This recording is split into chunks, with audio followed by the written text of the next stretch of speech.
There is a country beyond that which is known to humankind. A stray country. A country that exists west of October, whose borders are somewhere between midnight train whistles and the distant howl of a dog. A country that lies somewhere in the stitched and jittering static between radio stations. A country that drifts through America like a traveling salesman, but every now and then stops to nest on a small town, a small church, a single street, and maybe, just maybe, some kind of delayed radio broadcast you've stuffed in your ears.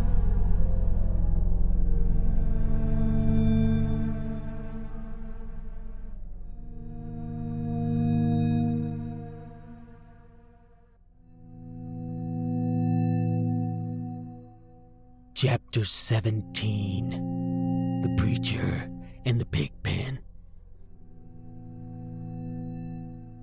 We gotta search the room, Billy said. Don't bother. Why? I know where he kept them. Where? In his locker. Yeah, but what if he didn't? How do you know? I got a feeling, Billy. Like you had a feeling. Look how it was hidden in the garbage. You think Eddie was gonna risk bringing home any more than one at a time? Maybe two. Certainly not the whole box. Jack's eyes focused through neighborhood streets, far, far away on the school. It's in his locker. I got a feeling. And the boys were ready to leave, and went out the same way they came in, and snuck across the side yard like East Germans running for freedom, and soon were miles deep into the West, which is streets deep into suburban neighborhoods, walking loosely towards the school, noticing for the first time all the steeples of all the churches, and how here on Friday at high sunset they looked an awful lot like empty amusement parks. How are we gonna get in his locker? Don't worry about it, Jack said. I said don't. I can't just turn it off now that I am worried. I said don't. Jack. Billy. The boys stopped walking. November peppered them with a hailstorm of sunset country leaves. The wind searched Jack for the truth. I got a list. A list? A list. A list of what? Jack sighed. A list of lockers. A list of lockers? Yes, so? And their combinations. What? How did you? Don't ask. Look. See, your locker isn't your property. It's school property. They can search anyone anytime they want. So they keep a list. Where's your list? In my locker? Jack smiled. It was the first time he had smiled since this morning. 100 years ago, when the boys had decided they would skip school and go buy a Nintendo game and camp out in the basement under the tent poles of old furniture cloaked by the canvases of old sheets. Kinda ironic, huh? But Billy had stopped listening, because Billy had noticed how under the reddening sky the sun looked more and more like a slab of beef sinking on a meat hook. Billy was looking through the slanted slits of sunset at something off in the distance, painted red by the season, the time of day, the strange crowd of disintegrating light. But knew the thing wasn't red. No. It was something that, when it came to light, took all the things easiest to take. And this time of year, this time of day, this place of horror was something cast off from a full work week of the slaughterhouse red. But it wasn't red. It was white. Even though it wore the sunset's red like a dress. It was white. because it was a white plastic sack. Behind them, following them. But no, how could that be? Sacks cannot follow. They cannot choose their course. They can only be bossed around by the wind. Thrust around by a hand. Anchored down by packs of cigarettes or gallons of beer. Told where to go by their mankind masters. The sun had been lassoed with barbed wire. It fell down bleeding into the west, bled the sack red. But Billy knew it was a white plastic sack. Something he'd seen before. When Grandpa died. When Mary Brogan died. Now here. When Eddie died. It moved like a storm, with all the rustle, none of the rain, all of the plastic thunder, none of the lightning. Skipping down the street like a girl with a sucker, full of air, mostly floating, only touching down hardly, barely, maybe not at all, like it was disconnected from the mud ball and its rule set. All the laws of gravity and motion. Like its shuffle, its muffle and ruffle and scuffle were all different ways of telling Sir Isaac Newton you haven't figured out jack shit. Jack. Billy whispered, but Jack was already looking, watching it.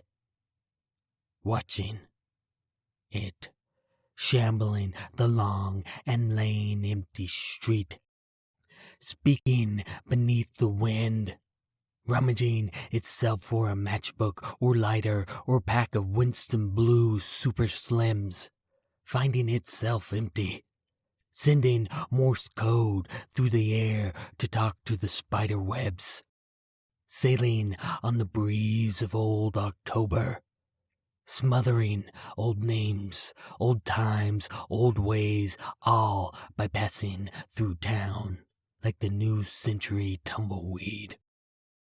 It passed through the shadow of a steeple, a movie screen what lost the projector beam of the sun.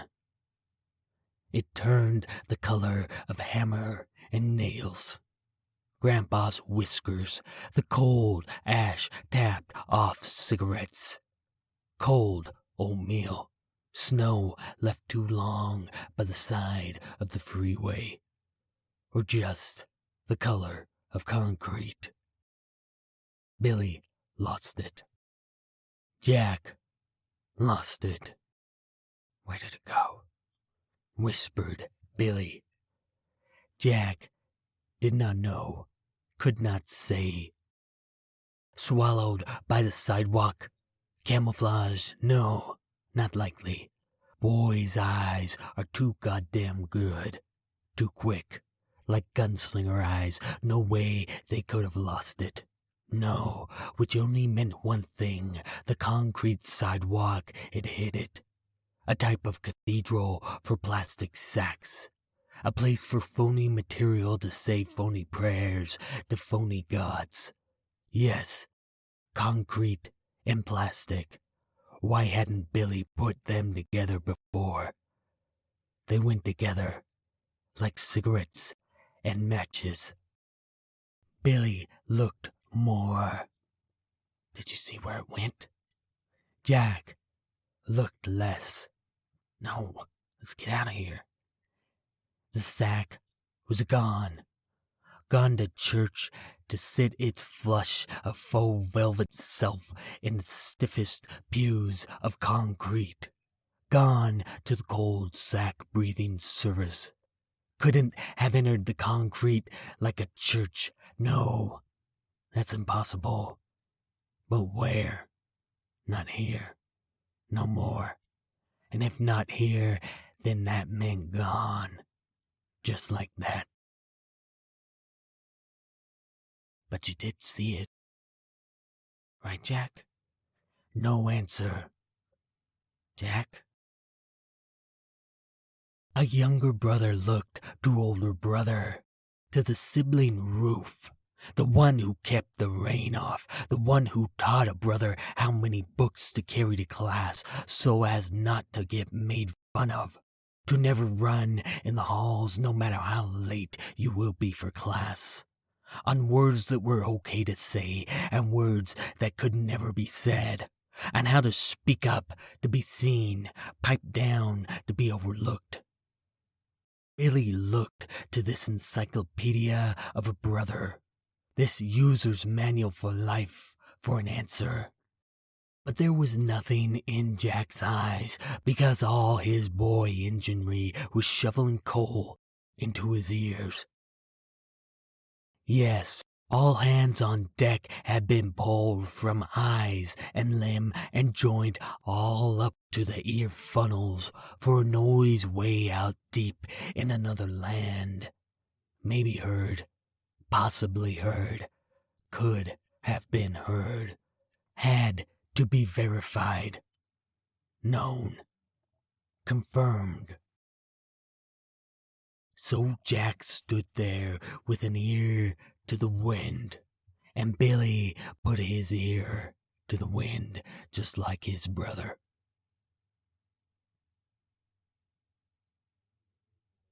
Nothing. Only the quiet of suburban streets. The most quiet thing in the whole world. The only thing man had made which is quieter than what was there before. Because yes, suburban streets are quieter than the wilderness purchased from Mexico. Because yes, before white men came out west, the west was quiet, full of eagles soaring and coyote calls, and then came the rails and the trains and all the crying games played by industrial machines clanging and suiting the air.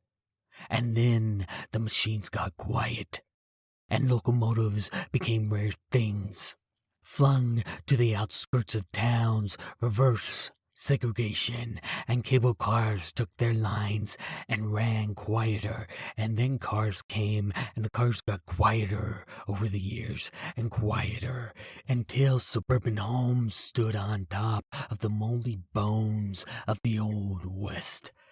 Bedroom communities, they were called, because of how quiet they had become. Billy, ear to the wind, only heard the nothing flap of bed sheets. Shh.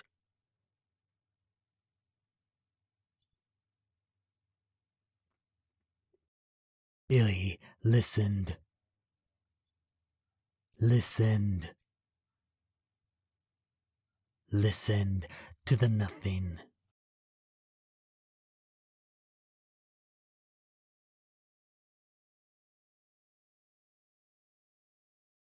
And in the nothing, heard something.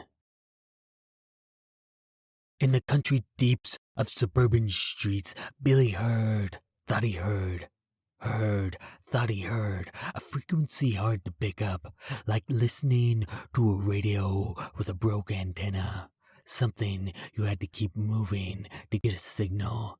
He heard, thought he heard, thought he heard, a whisper speak, a whisper creak, something so far away, like trying to tune into someone else's dream, some kind of soup grumbling in the belly of the streets, a salt granule of indigestion, something that didn't agree with the bedroom streets. A type of boogeyman living under the beds of the bedroom community. Something smoking diesel fuel like cigarettes. Cracking plastic like white knuckles.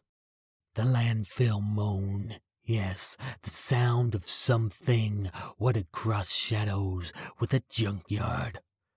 Grotesque. One hell of a gamble. The leaky ear drip of some horrible garbage collecting machine. And the sound of plastic sacks buzzing about it like flies. The boys heard the drowsy whore.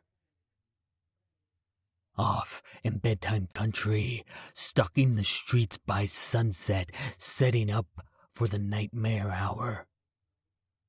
The boys looked to each other, stood alone on a street full of very, very polite houses. Never heard the garbage truck out at sunset. Always comes morning, right? An elbow scratch. Isn't it kinda late for garbage collection? A watch check. Yeah, too late for garbage collection. A body shift. Shouldn't all garbage men be home by now? Out on some street too far to be seen, too close to be silent, like listening to a television on the lowest volume, the boys heard the machine trashing plastic on the wind, popping pieces of yesterday like brown paper bags. Some as new and forgotten as last week's milk jug, but others as old, dark, and silent as things like furniture owned by Grandma and Grandpa, thought to be funny and unfashionable, fiddled by the tongue, cracked by the jaw, savored by the truck, sledge-hammering mementos into oblivion with a hiss of hydraulic. And then the kick and grouse of the engine, crawling 20 feet down the street. And the hissing of pissing away memories into pancakes. And like a broken record, the boys knew they could listen to the song until the rapture.